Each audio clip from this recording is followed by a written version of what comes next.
दोस्तों, अगर कोई पूरी दुनिया में बाजीगर बनना देखना चाहता है तो उसे भारत की तरफ देखना चाहिए, क्योंकि भारत ने हाल ही में कुछ ऐसा कमाल करके दिखाया है। तो अब बाजीगर होता क्या है? तो बाजीगर ऐसा व्यक्ति होता है जो अपनी कमियों से, अपनी हारों से सीखकर उसे बहुत ही ज्यादा बड़ी उपलब्धि में बदल देता है, उसे कहते हैं बाजीगर। और यहाँ पर भारत भी कुछ ऐसा ही बाजीगर बन चुका है। दरअसल पूरा मामला क्या है वो आज आपको इस वीडियो में सब कुछ क्लियर हो जाएगा, तो इस वीडियो को आप अंत तक जरूर देखिएगा। दरअसल जब IMF की रिपोर्ट आई तो उसमें बताया गया था कि भारत ने अपनी GDP पिछले 10 सालों में एकदम डबल कर डाली है और पिछले 10 सालों में भारत की GDP की रफ्तार 105% रही है। इस बात को मैंने आपको मेरी एक वीडियो में बताया भी था। अब जब IMF के द्वारा ये रिपोर्ट आई तो दुनिया भर के लोग तो यकीन क्या ही करेंगे, भारत के अंदर भी बहुत सारे ऐसे लोग थे जिन्हें इस रिपोर्ट के ऊपर भरोसा नहीं हो रहा था कि आखिरकार भारत इतना अच्छा अचीवमेंट कैसे हासिल कर सकता है। और कहीं ना कहीं बहुत सारे लोग इस न्यूज को क्रिटिसाइज भी कर रहे थे। लेकिन अब ऐसे लोग जो कि इस खबर को सहन नहीं कर पा रहे थे, इस खबर से उभर ही रहे थे कि उनको एक और बहुत ही ज्यादा बड़ा झटका लग चुका है और ये झटका भी उन्हें हमारी अर्थव्यवस्था के कमाल से ही मिला है। लेकिन दोस्तों, अगर अभी तक आप लोगों ने इस चैनल को सब्सक्राइब नहीं किया है और वीडियो को लाइक नहीं किया है तो मैं आप लोगों से निवेदन करता हूँ कि आप जल्दी से जल्दी इस चैनल को सब्सक्राइब करें और वीडियो को लाइक करें, आगे आने वाली फ्यूचर में ऐसे ही और अमेजिंग खबरों को जानने के लिए। आइए अब हम वीडियो में आगे बढ़ते हैं। दरअसल आप सभी लोग जानते होंगे कि पिछले कुछ महीनों में भारत का रुपया तेजी से गिर रहा था और हमें अगर हमारे खजाने को, हमारे रुपए को स्टेबल करना है तो उसके लिए हमें बहाना पड़ा डॉलर। और हमने बहुत ही ज्यादा अपना डॉलर जो कि हमारे रिजर्व में था उसे बहाया ताकि हम डॉलर को मार्केट में बहाकर अपने रुपए की सप्लाई को नियंत्रित कर पाएं। लेकिन तब भी पिछले 2 हफ्तों में भारत का जो रुपया है वो डॉलर के कंपैरिजन में एक बार को तो 87 पर पहुंच गया था। अगर मैं आपको एकदम एक्यूरेट आंकड़ा बताऊं तो 87 रुपए और 50 पैसे। इनफैक्ट बहुत सारे लोग तो ये भी कह रहे थे कि आने वाले कुछ ही हफ्तों में भारत का रुपया डॉलर के कंपैरिजन में 90, 92, 93 तक पहुंच जाएगा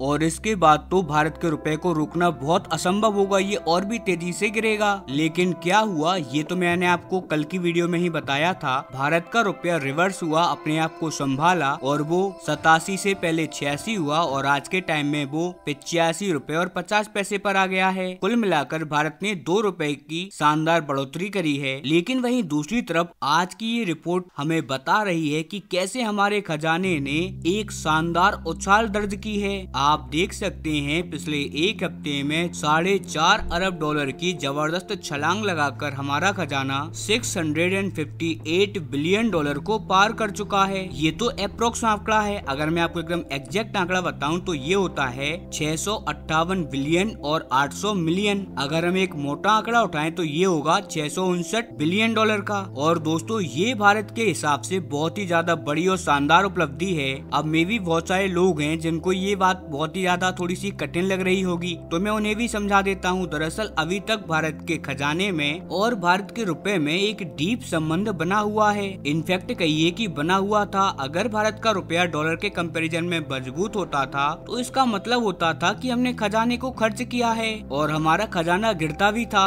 और वहीं अगर हमारा रुपया कमजोर होता था, डॉलर मजबूत होता था, इसका मतलब कि हम अपने खजाने से रुपया खर्च नहीं कर रहे और हमारा खजाना बढ़ रहा है। लेकिन इस बार भारत ने एकदम अलग ही कर दिखाया है। भारत ने अपने रुपए को भी बढ़ाया, रुपए को स्ट्रॉन्ग किया और अपने खजाने को भी स्ट्रॉन्ग कर लिया है। कुल मिलाकर अब ये ऐसा हो गया कि अगर भारत कहीं मैच खेलने जाता है तो भारत के बॉलरों ने हैट्रिक भी लगाया और भारत के जो बैट्समैन हैं उन्होंने शतक लगा दी है। इतना ही नहीं, वो सारे लोग जो कि अभी तक भारत को क्रिटिसाइज करते आए हैं, IMF की रिपोर्ट को मानने से इनकार करते आए हैं, उन सारे लोगों के मुंह पर भी एक बहुत ही करारा तमाचा जड़ा है भारत की इकोनॉमी ने। क्योंकि ये लोग बहुत लंबे टाइम से बस यही कहते आए हैं कि भारत आर्टिफिशियल तरीके से अपने रुपए को गिरने से बचा रहा है और यही वजह है कि भारत का खजाना खर्च हो रहा है। अदरवाइज भारत का रुपया तो डॉलर के कंपैरिजन में इतना ज्यादा गिर जाता कि अभी तक भारत का रुपया तो 100 रुपए को भी पार कर जाता। भारत अपने खजाने को बहुत तेजी से बहा रहा है अपने रुपया को स्टेबल करने के लिए। अब उन सभी लोगों को जवाब मिल चुका है और अगर आपके आसपास भी कुछ ऐसे लोग हैं तो आप उन्हें ये वीडियो जरूर भेजें ताकि उन्हें भी ये बात पता लग पाए कि भारत की अर्थव्यवस्था इतनी मजबूत तो है कि उन्हें किसी आर्टिफिशियल तरीके की आवश्यकता नहीं है। हाँ, चाइना जैसे कुछ देश जरूर हैं जो कि ऐसे काम करते हैं। चाइना को अगर अपनी करेंसी को बचाना हो, अपनी अर्थव्यवस्था को बचाना हो तो ऐसे में चाइना अपने मैसिव खजाने का इस्तेमाल जरूर करता है। ऐसा नहीं है कि भारत ने कभी इस्तेमाल ना किया हो, लेकिन भारत इसका इस्तेमाल करता है जब बहुत ही ज्यादा आवश्यकता हो, यानी कि अल्टीमेट इमरजेंसी हो। लेकिन चाइना तो अपनी जीडीपी ग्रोथ को बढ़ाने के लिए भी अपने खजाने का ही इस्तेमाल करता है। हाँ, अब मेरी चाइना की ये बात सुनकर मे भी जो चाइना के प्रेमी लोग हैं, जिन्हें चाइना ज्यादा पसंद है भारत से, उन्हें बुरा लग सकता है, तो उनके लिए आई एम सॉरी, पर जो फैक्ट है वो तो फैक्ट ही रहेगा। लेकिन दोस्तों, आप जरा सोचिए कि इस बार भारत के पास मौका था, क्योंकि भारत की अर्थव्यवस्था के अंदर इस बार $4.5 अरब बढ़े हैं और भारत अगर चाहता तो $2-2.5 अपने खर्च कर सकता था, और ऐसा करके वो रुपए को वापस से 80-82 के आसपास ले आते और भारत का रुपया बहुत ही जल्दी बहुत ज्यादा मजबूत हो जाता। लेकिन भारत ने साफ मना कर दिया और कोई भी आर्टिफिशियल तरीका नहीं अपनाया, और भारत ने साफ कहा कि हम किसी भी तरीके का ऐसा काम नहीं करने वाले, जो ओरिजिनल तरीका है हम उसे ही कंटिन्यू करेंगे, क्योंकि जो सच होता है वो किसी से नहीं छुपता। और अगर हम ऐसा करेंगे तो ये हमारे लिए ही बुरा होगा, क्योंकि अगर हम चाइना को भी देखें तो चाइना आज तक अपनी अर्थव्यवस्था को आर्टिफिशियल तरीके से ही बढ़ाता आया है। जी हाँ दोस्तों, चाइना के जितने भी जीडीपी के नंबर होते हैं वो आर्टिफिशियल तरीके से और बढ़ा चढ़ा कर ही दिखाए जाते हैं, और इसी वजह से चाइना की अर्थव्यवस्था को कहा जाता है कि एक ऐसा बबल है जिसका कोई भरोसा नहीं है कि ये कब जाकर फट जाए। और इसके संकेत हमें देखने को मिल भी रहे हैं। आप पिछले कुछ सालों का रिकॉर्ड उठाकर देख लीजिए, चाइना ने पिछले 20 सालों में जितने भी कुकर्म किए हैं उनका परिणाम चाइना को पिछले 3 सालों में देखने को अच्छे तरीके से मिल रहा है। चाइना की अर्थव्यवस्था लगातार क्रैश कर रही है, चाइना के अंदर डिफ्लेशन आ चुका है। इनफैक्ट चाइना के अंदर इतनी बड़ी बड़ी प्रॉपर्टी कंपनियां थी, प्रॉपर्टी मार्केट चाइना का बहुत बड़ा हुआ करता था,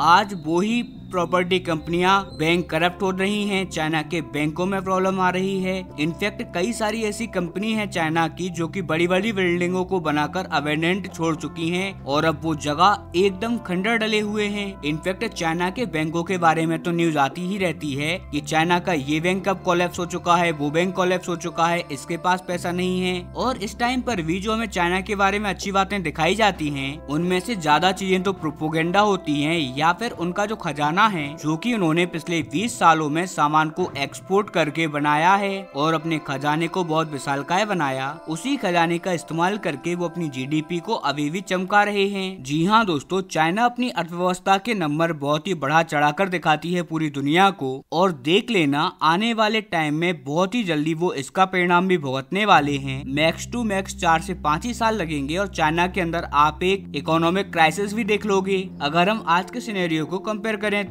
और हमारे लिए एक अच्छी बात यह है कि भारत चाइना के द्वारा की गई गलतियों को दोहरा नहीं रहा है, बल्कि चाइना से सीख लेकर अपनी गलतियों बल्कि चाइना से सीख लेकर उन गलती वाले रास्तों पर जा भी नहीं रहा। और यही कारण है कि हम इतनी ज्यादा रफ्तार तो नहीं पकड़ रहे जितनी रफ्तार चाइना ने 2010 में पकड़ी थी, लेकिन हमारी जो रफ्तार है वो एकदम रियल और ऑथेंटिक है और हमने अपनी जीडीपी की रफ्तार में 1% का भी हेरफेर नहीं किया है। इसीलिए हमारी अर्थव्यवस्था एकदम पत्थर की तरह है, एकदम कठोर, जो कि आने वाले कई सदियों तक ऐसी ही रहेगी। लेकिन चाइना की अर्थव्यवस्था है एकदम खराब, एक ऐसी ईंट की तरह जो कि खेतों में बनाई गई है, जिसकी प्रॉपर तरीके से टेस्टिंग भी नहीं हुई। ये नो डाउट हमें देखने में अच्छी लग रही है, प्रॉपर सेफ साइज की लग रही है, लेकिन कब इस पर गाज गिरे और कब ये टूट जाए कोई नहीं कह सकता। और भारत की अर्थव्यवस्था एकदम ट्रांसपेरेंट मजबूत है, इसीलिए दुनिया भर के इन्वेस्टर्स भी भारत पर भरोसा कर रहे हैं।